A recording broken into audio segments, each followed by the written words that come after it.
Yun, magandang hapon sa inyong lahat. Welcome to my Doraemon's Travel Vlog. Magandang araw, mapagpalang hapon sa inyong lahat mga kabayan, mga sir.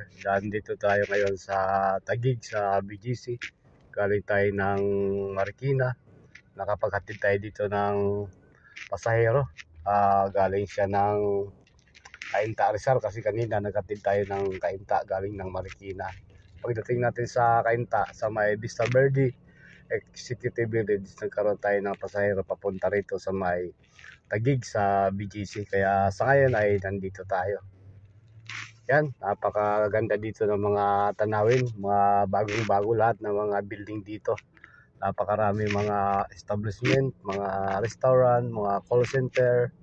Kaya kung kayo ay mamamasyal, pumunta lang kayo dito sa BGC. Ito ay nasa lungsod ng Taguig.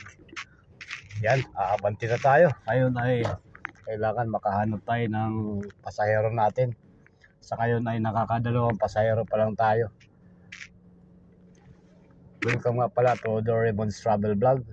Andito tayo ngayon sa 30 seconds dito sa lungsod ng Taguig. Pag wala tayong makuha dito ay didiretso tayo ng Terminal 1 o di kaya Terminal 3, Terminal 2. Doon tayo hahanap ng ating pasahero. Sa ngayon ay medyo walang gaanong pasahero ngayon kasi yung mga kababayan natin nandun pa sa kanilang mga opisina, bali na sa trabaho na. Pero pagdating ng mga 5 o'clock ng hapon, yun, napakarami nating mga pasahero.